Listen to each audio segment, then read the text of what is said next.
कहानी सच्ची मित्रता। गांव में एक 12 साल का लड़का आर्यन रहता था। वह पढ़ाई में तेज और दोस्तों में लोकप्रिय था। उसकी एक विशेष दोस्ती थी सिया से, जो उसके पड़ोस में रहती थी। सिया बहुत समझदार और बुद्धिमान थी और दोनों की दोस्ती गांव के दूसरे बच्चों के लिए मिसाल बन गई थी। एक दिन गांव में एक नया लड़का विक्रांत आया। वह शहर से था और नए माहौल में घुलने मिलने में कठिनाई महसूस कर रहा था। आर्यन और सिया ने उसे अपने साथ खेल में शामिल किया। शुरुआत में विक्रांत संकोच में था, लेकिन धीरे धीरे उसने आर्यन और सिया की दोस्ती का असर देखा और वह भी उनमें शामिल हो गया। आर्यन और सिया ने विक्रांत को अपने खेलों में शामिल किया। तीनों ने मिलकर खेलना शुरू किया और विक्रांत की मुस्कान वापस लौटने लगी। तीनों का समय हंसी मजाक में बीतने लगा। विक्रांत ने आर्यन और सिया को अपने शहरी जीवन के बारे में बताया, जिससे उनकी दोस्ती और मजबूत हुई। एक दिन गांव में एक बड़ा खेल प्रतियोगिता आयोजित हुआ। आर्यन ने सोचा कि वह और विक्रांत मिलकर क्रिकेट में भाग लेंगे, लेकिन सिया ने कहा, हमें सही तरीके से अभ्यास करना होगा। उन्होंने कई दिन तक अभ्यास किया। प्रतियोगिता के दिन आर्यन और विक्रांत ने पूरी मेहनत की, लेकिन मैच हार गए। आर्यन निराश हुआ, लेकिन सिया ने उसे समझाया, जीत और हार दोनों जीवन का हिस्सा हैं। महत्वपूर्ण है कि हमने साथ में खेला और कोशिश की। कुछ समय बाद विक्रांत ने गांव में एक समस्या देखी।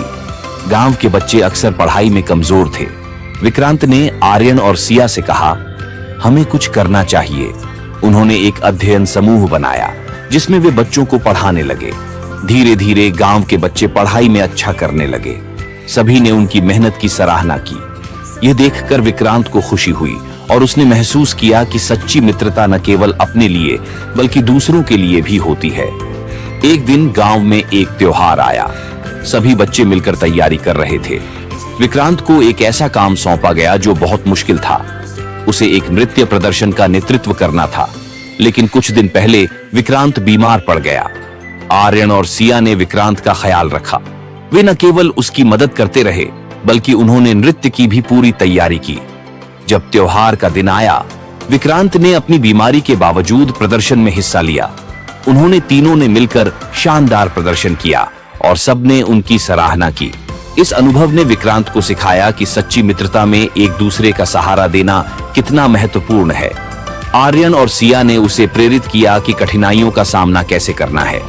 जैसे जैसे समय बीतता गया, आर्यन, सिया और विक्रांत ने मिलकर कई नई गतिविधियों की योजना बनाई। उन्होंने खेलों में भाग लिया, नाटक किए और समाज सेवा की। उनकी मित्रता और मजबूत हो गई थी। कुछ साल बाद जब सभी बड़े हो गए, आर्यन ने फैसला किया कि वह अपने गांव में एक स्कूल खोलेगा। सिया और विक्रांत ने उसका साथ देने का वादा किया। तीनों ने मिलकर एक नई शुरुआत की। वे समझ गए थे कि सच्ची मित्रता केवल साथ रहने में नहीं, बल्कि एक दूसरे का सहारा बनने में है। उन्होंने गांव के बच्चों के भविष्य के लिए एक मिसाल स्थापित की।